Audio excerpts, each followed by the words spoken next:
ओम श्री सद्गुरु परमात्मने नमः। श्री वशिष्ठ जी बोले, हे रामचंद्र जी, ज्ञान के बिना जो जप, यज्ञ, दान आदि क्रियाएं हैं वे सब व्यर्थ है। सब क्रियाओं की सिद्धि ज्ञान से होती है। हे रामचंद्र जी, जो कुछ क्रिया ज्ञान के निमित्त कीजिए वही पुरुष प्रयत्न श्रेष्ठ है। इससे अन्यथा सब व्यर्थ है। धन के उपजाने और रखने में भी कष्ट है, परंतु जो ज्ञान के साधन के लिए इसको रखिए और दीजिए तो यह अमृत हो जाता है। हे रामचंद्र जी, यह जगत ब्रह्मात्र है। जैसे मलिन नेत्र वाले को रूप उल्टा दिखता है और स्वप्न की सृष्टि में अज्ञ तज्ञ भी भासित होते हैं परंतु असत्य रूप है, वैसे यह जगत विद्यमान लगता है पर अविद्यमान है। आत्मा ही सदा विद्यमान है।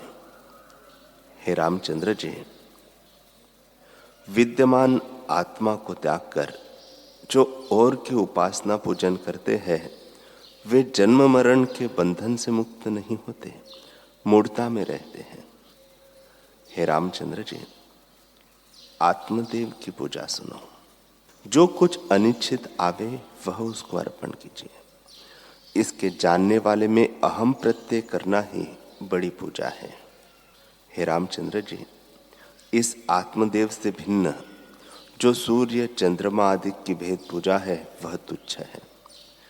जब तुम आत्म पूजा में स्थित होंगे तब और पूजा तुमको सूखे तृण की तरह तुच्छ प्रतीत होगी। दान भी आत्मदेव को ही करना है, सो बोध से करने योग्य है। वैराग्य, धैर्य और संतोष बोध का कारण है। यथालाभ में संतुष्ट रहकर ब्रह्म विद्या का विचार करो और संतों का संग करो। इन साधनों से बोध रूपी सूर्य का उदय होगा, तब द्वैत रूपी अंधकार नष्ट हो जाएगा और ज्ञान रूप ही भासित होगा। श्री योग वासिष्ठ महारामायण उत्पत्ति प्रकरण सर्ग 65। भानु बोले, हे देवेश, इस पर एक पूर्व इतिहास है, वह आप सुनिए।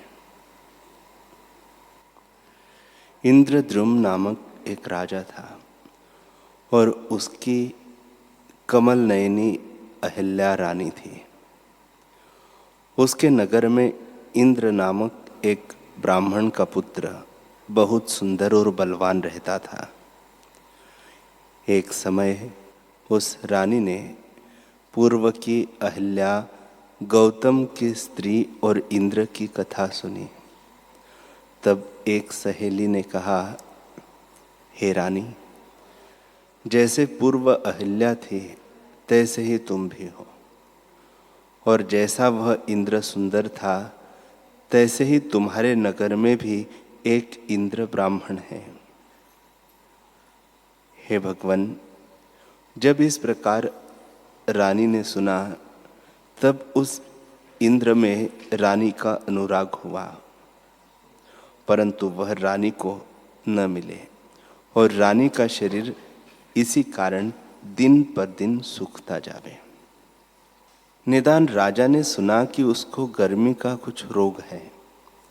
इस कारण उसकी निवृत्ति के लिए केले के पत्र और शीतल औषधि उसको दिलवाए, परंतु उसको वांछित पदार्थ कोई दृष्टि न आए और खाना पीना, शय्या आदि जो कुछ इंद्रियों के वांछित पदार्थ है वह उसको कोई सुख रूप न भासे। वह दिन दिन पीत वर्ण होती जावे और इंद्र के वियोग से जैसे जल बिना मछली मरुस्थल में तड़फे तैसे ही वह तड़फती रहे और कहे, हा इंद्र, हा इंद्र।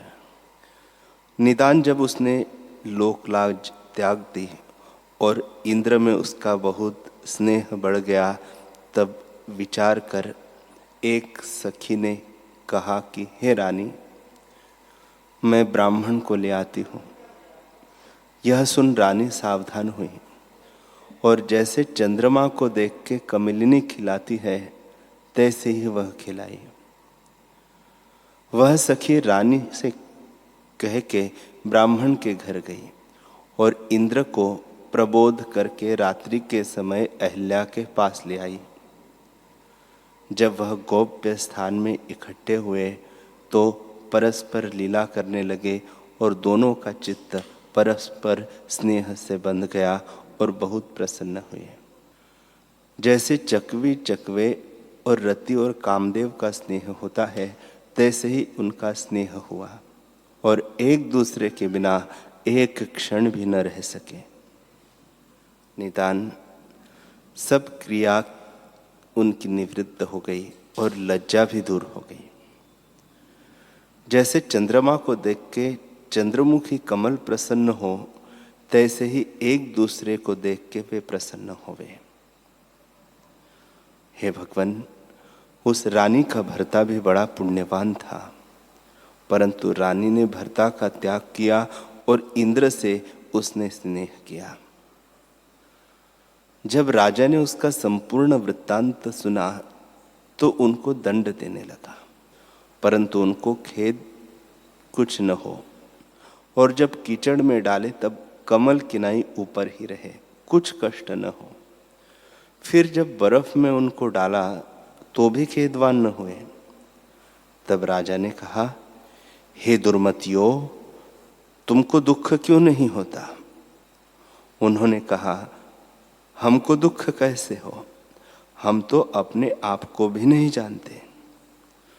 तब अहिल्या ने कहा, मुझको सब इंद्र ही भासता है, भिन्न दुख क्या हो? इंद्र ने कहा, मुझको सब अहिल्या ही भासती है, भिन्न दुख कहाँ हो? तुम्हारे दंड देने से हमको कुछ दुख नहीं होता, हम परस्पर हर्षवान हैं। तब राजा ने उनको बांधकर अग्नि में डाल दिया, तो भी वह न जले, और फिर हाथी के चरणों तले डलवा दिए गए, तो भी उनको कुछ कष्ट न हुआ। तब राजा ने कहा, रे पापियों, तुमको अग्नि आदि में दुख क्यों नहीं होता? तब इंद्र ने कहा, हे राजन, जो कुछ जगत जाल है वह मन में स्थित है। जैसा मन है तैसा पुरुष रूप है। जैसा निश्चय मन में दृढ़ होता है, उसको कोई दूर नहीं कर सकता। चाहे कोई हमको दंड दे, परंतु हमको कुछ दुख न होगा, क्योंकि हमारे हृदय में परस्पर प्रतिभा हो रही है। जो कोई अनिष्ट हमको हो तो दुख भी हो, हमको अनिष्ट तो कोई नहीं, तब दुख कैसे हो? हे राजन, जो कुछ मन में दृढ़भूत होता है वैसे भासता है, उसका निश्चय कोई दूर नहीं कर सकता। शरीर नष्ट हो जाता है, परंतु मन का निश्चय नष्ट नहीं होता। हे राजन, जो मन में तीव्र संवेग होता है सो वर और शाप से दूर नहीं होता। जैसे सुमेरु पर्वत को मंद मंद वायु नहीं चला सकता, तैसे ही मन के निश्चय को कोई नहीं चला सकता। मेरे हृदय में इसकी मूर्ति स्थिरभूत है और इसके हृदय में मेरी मूर्ति स्थिरभूत है। इसको सब जगत मैं ही भासता हूं और मुझको सब जगत यही भासती है। जो कुछ दूसरा भासे तो दुख भी हो। जैसे लोहे के कोट में कोई दुख नहीं दे सकता, तैसे ही मुझको कोई दुख नहीं है। मैं जहां जाता हूं वहां सब ओर से अहिल्या ही भासती है। जैसे ज्येष्ठ आषाढ़ की वर्षा में पर्वत चलायमान नहीं होता, तैसे ही हमको दुख नहीं। हे राजन, मन का ही नाम अहिल्या और इंद्र है, और मन ही ने सब जगत रचा है। जैसा जैसा मन में दृढ़ निश्चय होता है, तैसे ही भासता है और सुमेरु किनारे स्थिर हो जाता है, कदापि नष्ट नहीं होता। जैसे पत्र, फल, फूल और टहनी के काटने से वृक्ष नष्ट नहीं होता, जब बीज ही नष्ट हो तब वृक्ष नष्ट होता है। तैसे ही शरीर के नष्ट होने से मन का निश्चय नहीं नष्ट होता। जब मन का निश्चय ही उलट पड़े तब ही दूर होता है। एक शरीर जब नष्ट होता है तब जीव और शरीर धर लेता है। जैसे स्वप्न में यह शरीर धरता है और अन्य शरीर धर के चेष्टा करता है तो शरीर के ही अधीन हुआ, तैसे ही शरीर के नष्ट हुए मन का निश्चय दूर नहीं होता। जब मन नष्ट होता है तब शरीर के होते हुए भी कुछ क्रिया सिद्ध नहीं होते। इससे सबका बीज मन ही है। जैसे पत्र, टहनी, फल और फूल का कारण जल है, तैसे ही सब पदार्थों का कारण मन है। जैसा चित्त है तैसा रूप पुरुष का है। इससे जहां मेरा चित्त जाता है वहां सब ओर से रानी ही भासती है, मुझको दुख कैसे हो। भानु बोले, हे राजन, हे भगवान, इस प्रकार जब इंद्र ब्राह्मण ने कहा तब कमल नयन राजा ने भरत नाम ऋषिश्वर से, जो समीप बैठे थे, कहा कि हे सर्वधर्मों के वेता भरत मुनीश्वर, तुम देखो कि यह कैसा ढीठ पापात्मा है। जैसा इनका पाप है उनके अनुसार इनको शाप दो कि यह मर जावे। जो मारने योग्य न हो और उसको राजा मारे तो उसको पाप होता है, तैसे ही पापी के न मारने से भी पाप होता है। इससे इन पापियों को शाप दो कि यह नष्ट हो जावे। भरत मुनि ने उनका पाप विचार के कहा, अरे पापियों, तुम मर जाओ। तब उस इंद्र ब्राह्मण ने कहा, अरे दुष्टों, तुमने जो शाप दिया उससे हमारा क्या होगा? केवल हमारा शरीर नष्ट होगा, मन तो नष्ट होने का नहीं। तुम चाहे लाख यत्न करो, उस मन से हम और शरीर धारण करेंगे। हमारे मन के नष्ट हुए बिना विपर्य दशा न होगी। ऐसा कहकर दोनों पृथ्वी पर इस भांति गिरे जैसे मूल के काटे वृक्ष गिर पड़ता है, और वासना संयोग से दोनों मृग हुए। वहां भी परस्पर स्नेह में रहे और फिर उस जन्म को भी त्याग कर पक्षी हुए। कुछ दिन के पश्चात उन्होंने उस देह को भी त्याग किया और अब हमारी सृष्टि में तप करता पुण्यवान ब्राह्मण और ब्राह्मणी हुए हैं। इससे तुम देखो कि भरत मुनि ने शाप दिया था तो उनके शरीर नष्ट हुए, परंतु मन को जो कुछ निश्चय था सो नष्ट न हुआ। वे जहाँ शरीर पावे वहाँ दोनों इकट्ठे ही अकृत्रिम प्रेमवान रहे और किसी से आनंदमान न हो। भानु बोले, हे नाथ, आप देखें कि जैसा मन का निश्चय होता है उसके अनुसार आगे भासता है। हिंदू के पुत्र की सृष्टिवत मन के निश्चय को कोई दूर नहीं कर सकता। हे जगत के पति, मन ही जगत का कर्ता और मन ही पुरुष है। मन का किया हुआ सब कुछ होता है और शरीर का किया हुआ कोई कार्य नहीं होता। जो मन में दृढ़ निश्चय होता है वह किसी औषध से दूर नहीं होता। जैसे मणि में प्रतिबिंब मणि के उठाए बिना नहीं दूर होता, तैसे ही मन का निश्चय भी किसी और से दूर नहीं होता। जब मन ही उल्टे तब ही दूर हो। इसी से कहा है कि अनेक सृष्टि के भ्रम चित्त में स्थित है। इससे हे ब्रह्मा जी, आप भी चिदाकाश में सृष्टि रचो। हे नाथ, 3 आकाश है, एक भूताकाश, दूसरा चित्ताकाश और तीसरा चिदाकाश। ये तीनों अनंत है, इनका अंत कहीं नहीं। भूताकाश चित्ताकाश के आश्रय स्थित है और चित्ताकाश चिदाकाश के आश्रय स्थित है। भूताकाश और चित्ताकाश ये दोनों चिदाकाश के आश्रय से प्रकाशित है। इससे चिदाकाश के आश्रय जितनी आपकी इच्छा हो उतनी सृष्टि आप भी रचिए। चिदाकाश अनंत रूप है। इंदु ब्राह्मण के पुत्रों ने आपका क्या लिया है? अपना नित्य कर्म आप भी कीजिए। ब्रह्मा बोले, हे वशिष्ठ जी, इस प्रकार जब सूर्य ने कहा तो मैंने विचार करके कहा कि हे भानु, तुमने युक्त वचन कहे हैं कि एक भूताकाश है, दूसरा चित्ताकाश है और तीसरा चिदाकाश है।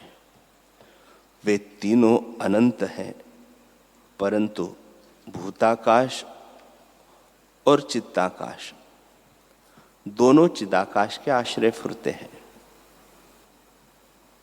इससे हम भी अपने नित्य कर्म करते हैं और जो कुछ मैं तुमको कहता हूं वह तुम भी मानो। मेरी सृष्टि के तुम मनु प्रजापति हो और जैसी जैसी तुम्हारी इच्छा हो तैसे रचो। सूर्य ने मेरी आज्ञा मान के अपने 2 शरीर किए, एक तो पूर्व के सूर्य से उस सृष्टि का सूर्य हुआ और दूसरा स्वयंभू मनु का किया और मेरी आज्ञा के अनुसार उसने सृष्टि रची। इससे मैंने तुमसे कहा है कि यह जगत सब मन का रचा हुआ है। जो मन में दृढ़ निश्चय होता है वही सफल होता है। जैसे इंदु ब्राह्मण की सृष्टि हुई, हे मुनीश्वर, देह के नष्ट हुए मन का निश्चय दूर नहीं होता। चित्त में भी फिर भी वही भासित होता है। वह चित्त आत्मा का किंचन रूप है। जैसे उसमें स्फूर्ति होती है तैसे ही होकर भासता है। प्रथम जो शुद्ध संवित रूप में उत्थान हुआ है वह अंतवाहक शरीर है, और फिर जो उसमें दृढ़ अभ्यास और स्वरूप का प्रमाद हुआ तो आधि भौतिक शरीर हुआ, और जब आधि भौतिक का अभिमानी हुआ तब उसका नाम जीव हुआ। देह अभिमान से नाना प्रकार की वासना होती है और उसके अनुसार घटी यंत्र किनाई भटकता है। जब फिर आत्मा का बोध होता है तब देह से आदि लेकर दृश्य शांत हो जाता है। हे मुनीश्वर, यह सब दृश्य भ्रम से भासता है। वास्तव में न कोई उपजा है और न कोई जगत है। यह सब भ्रम चित्त ने रचा है। उसके अनुसार घटी यंत्र किनाई भटकता है। जब फिर आत्मा का बोध होता है तब देह से आदि ले सब प्रपंच शांत हो जाते हैं। हे मुनीश्वर, जो कुछ दृश्य भासता है वह मन से भासता है। वास्तव में न कोई माया है और न कोई जगत है। यह सब भ्रम भासता है। श्री वशिष्ठ जी बोले, हे रामचंद्र जी, तब हे वशिष्ठ जी, और द्वैत कुछ नहीं। चित्त के फुरने से ही अहम तो अमादिक भ्रम भासते हैं। जैसे इंदु ब्राह्मण के पुत्र मन के निश्चय से ब्रह्मरूप हो गए, तैसे ही मैं ब्रह्मा हूं। शुद्ध आत्मा में जो चैतन्यता है वही ब्रह्म स्वरूप होकर स्थित है और शुद्ध आत्मा में जो चैतन्यता होती है वही मन रूप है। उस मन के संयोग से चेतन को जीव कहते हैं। जब इसमें जीवत्व होता है तब अपनी देह देखता है और फिर नाना प्रकार के जगत भ्रम देखता है। जैसे इंदु ब्राह्मण के पुत्रों की सृष्टि भासी और जैसे भ्रम से आकाश में दूसरा चंद्रमा और रस्सी में सर्प भासता है, तैसे ही जगत सत्य भी नहीं और असत्य भी नहीं। प्रत्यक्ष देखने से सत्य भासता है और नाश भाव से असत्य है, और वह सब मन में फुरता है। मन के दो रूप है, एक जड़ और दूसरा चेतन। जड़ रूप मन का दृश्य रूप है और चेतन रूप ब्रह्मा है। जब दृश्य की ओर फुरता है तब दृश्य रूप होता है, और जब चेतन भाव की ओर स्थित होता है तब जैसे सुवर्ण के जाने से भूषण भाव नष्ट हो जाता है, तैसे ही दृश्य रूप जड़ भाव नष्ट हो जाता है। जब जड़ भाव में फुरता है तब नाना प्रकार के जगत देखता है। वास्तव में ब्रह्मादिक तृण पर्यंत सब ही चैतन्य रूप है। जड़ उसको कहना चाहिए जिसमें चित्त का अभाव है। जैसे लकड़ी में चित्त नहीं भासता और प्राणधारियों में चित्त भासता है, परंतु स्वरूप में दोनों तुल्य हैं, क्योंकि सर्व परमात्मा द्वारा ही प्रकाशित होते हैं। हे वशिष्ठ जी, जब चेतन स्वरूप है, जो चेतन स्वरूप न हो तो क्यों भासे? चेतनता से उपलब्ध रूप होते हैं। जड़ और चेतन का विभाग अवाच्य ब्रह्म में नहीं पाया जाता, प्रमाद दोष से है, वास्तव में नहीं। जैसे स्वप्न में जो दो प्रकार के जड़ और चेतन भूत भासते हैं, उनका प्रमाद होता है, तब उस चेतन भूत प्राणी को जड़ चेतन विभाग भासता है और स्वरूपदर्शी को सब एक रूप स्वरूप है। हे मुनीश्वर, ब्रह्मा में जो चैतन्यता हुई है वही मन हुआ। उस मन में जो चेतन भाग है वही ब्रह्मा है और जड़ भाग अबोध है। जब अबोध भाव होता है तब दृश्य भ्रम देखता है, और जब चेतन भाव में स्थित हो जाता है तब शुद्ध रूप होता है।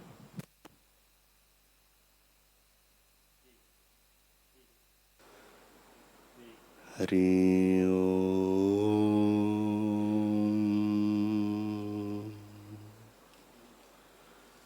हरि ओम।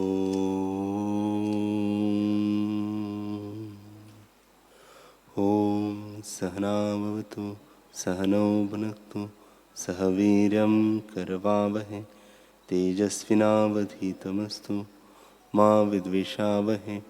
ओम शांति शांति शांति। श्री सद्गुरुदेव भगवान की जय।